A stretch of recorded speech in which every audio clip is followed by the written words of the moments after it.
and welcome back to my channel. Today's video is going to be a little bit different just because I've tried filming this in a TikTok, I've tried filming this in an Instagram reel, but it's a bit longer of a story, a bit longer of an explanation, and so let's talk about it. Sebastian's here to listen to story time as well, even though he knows it all. So a lot happened in 2023. Some things I'm not really proud of. Some things were just meant to happen. And I learned a lot in 2023 from just having life experiences, friends, sticking up for myself, and just, yeah. So I'm not going to go too into it. I'm going to give a basic overview and just kind of explain where I'm at now. So to start this, I want to kind of explain where Trusting My Gut and Service Dog Sebastian started. So Trusting My Gut is my health account. If you guys don't know, it is trusting.my.gut on Instagram and TikTok. I started this in April of 2020. So I got diagnosed with Crohn's disease in February 2020, right before the pandemic. It was after a 2-year-long misdiagnosis journey, diagnosis journey, and just like 2 really hard years. And then I got diagnosed, and a week later, the lockdown happened. And so it was really hard because I wasn't with my college friends. I had moved home, and my family was seeing me sick for the first time. And there was just nobody that understood what I was going through. And so I started following people on Instagram that I found that had Crohn's disease and like wanted to, but they were, okay. I noticed that their posts were getting covered with like my high school and college friends. And so I wanted a place that I could just have these people I was looking up to and reading their posts in one place. And so I created Trusting My Gut originally just to have a place designated to people with Crohn's disease's content. Then I had noticed that some people were only sharing the highlights and weren't showing like the mental aspect of chronic illness, and how like you can have a really good day and the next day be completely horrible, or like the emotion behind testing and all these things. And so I wanted to create a space that I was authentically sharing my journey, because all these people had helped me. And I was hoping that like through sharing my journey, it would help me, it would help others. I could help a girl who was just like me and didn't know what the heck they were doing and trying to go through this alone. And it quickly became like my diary. I would post whatever I was feeling, whatever I was trying, if I was trying essential oils, if I was trying a new supplement, if I was trying a new medication, how this doctor appointment went, how this meetup went, what diet I'm currently doing, meal prep, meal plans, workouts, everything. I was basically an open book. I still am. With that being said, over the past now 3-4 years, I've gotten diagnosed with other things along the way, and I've shared openly what my new symptoms are, what the doctors are thinking it is, what tests I had done, my Mayo journey, and I've really just been an open book with my chronic illness journey on Trusting My Gut. Then when I got Sebastian, kind of the same thing. I was owner training, and there's not a whole lot of resources out there, and so I started following service dog handlers who also owner train and were sharing training videos and were just a resource that I could learn from. And again, I had seen everybody was posting the highlights of their dog. I was thankful that people shared their journey, and so I wanted to pay it forward and share mine as well. And so I made Service Dog Sebastian so I could share our entire training journey, as well as the hardships we were going through, you know, for instance, picking up the keys, I tried so many different methods to get him to do it, and it took a while. And so I share the different methods that we tried, and I shared the frustration behind it and that we gave up on it for a while. And I've shared his journey becoming a service dog, and then now I've moved into not only service dog content, but just like being a dog mom and a dog handler and having a German Shepherd, along with being a service dog handler content. So through having these accounts, I have met a lot of people. I've had conversations with a lot of people. I've made friends. I've made enemies. I've had death threats. I've had the whole 9 yards. But in 2023, it was the first time that sharing on social media started affecting my mental health, on top of just my mental health just wasn't doing great in general. So as a lot of you guys might know, in 2023, I moved home, which comes with its own challenges mentally, physically, socially. And so that was already hard. So my mental health was already kind of struggling.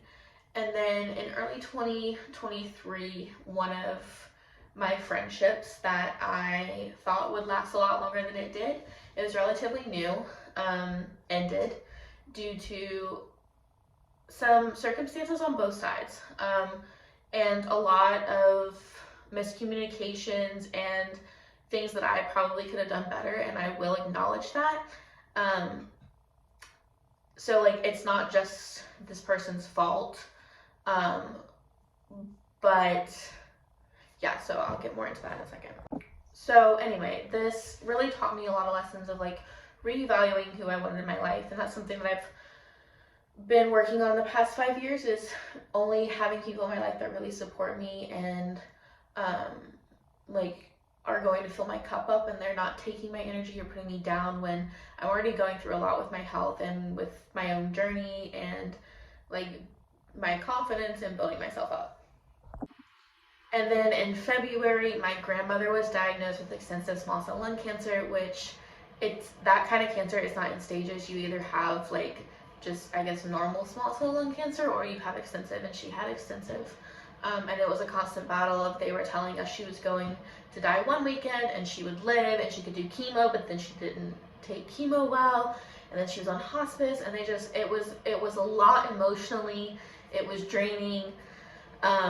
And during that time, I was trying to keep posting on Sebastian's page and like keep up my social life, keep working. I took a month off work, and was really just going through it.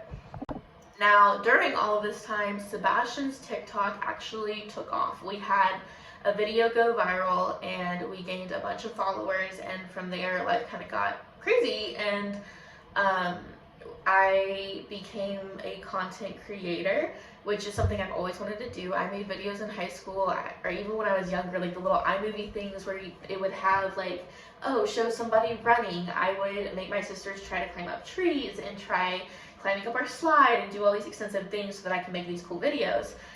And then in high school, I would make videos for when my friends were hanging out and doing cool things. So it was something that like I always thought would be cool. Like, oh, I could be a content creator, I could be a TikToker, I could be a YouTuber, I could be, at the time, on Vine. But never like actually thought it would be me. And yeah, I didn't think you could actually make money. Like, I knew people make money as content creators, but I never thought it could be me. And I really enjoy making videos and content, and so I was so excited. I was excited that brands wanted to work with me. I learned a lot of lessons through that because like a lot of brands want product for posts, and that's great, and it's great when you're starting out. But I also learned that I can make money at it, and I learned my worth, and I learned a lot about social media strategy and content creating and my new passion, and I've had so much fun doing it, as well as dog training. What I did not realize is that it would put a target for friends and family to both think that I'm faking it, I'm a fraud, and I'm doing everything for attention. But when your mental health and your confidence is already struggling, having your friends and family turn against you and saying all these things to you really can put you in a dark place. So in July, started going to therapy to talk about everything that had been going on, from getting diagnosed with Crohn's disease, from getting sicker, from getting sick like vomiting, POTS, diabetes, PCOS, all of my illnesses, to getting a service dog, to what friends and family were saying. And around the time I started therapy, I also was on the outs with another friend, a friend that I didn't see the friendship ever coming to an end. I thought it was going to be a lifelong friendship.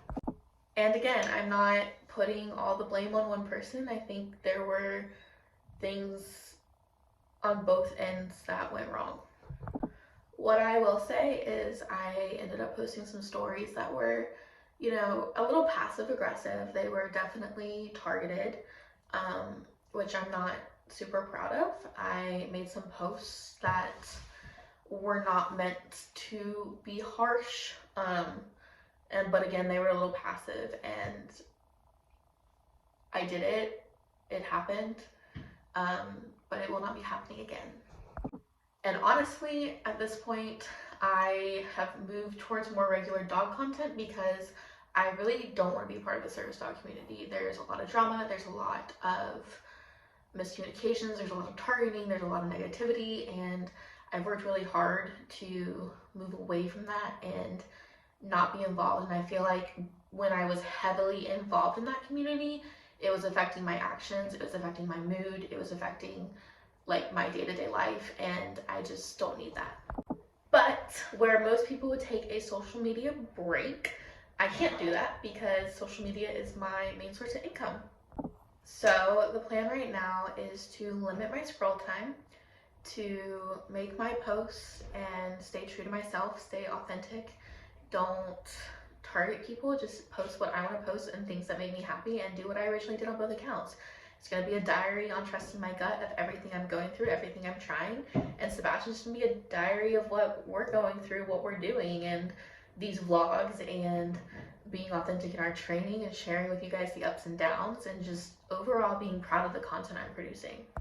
I've distanced myself from friends, I've distanced myself from family that's not supportive, and so in 2024 I'm going to really kindle the relationships that are building me up. They are helping me thrive, they're pouring into me, they're friendships that I want to be in and make me happy, and just really focus on those and not focus on doing meetups or pleasing everyone. And yeah, so here's to a lot of self-growth in 2024.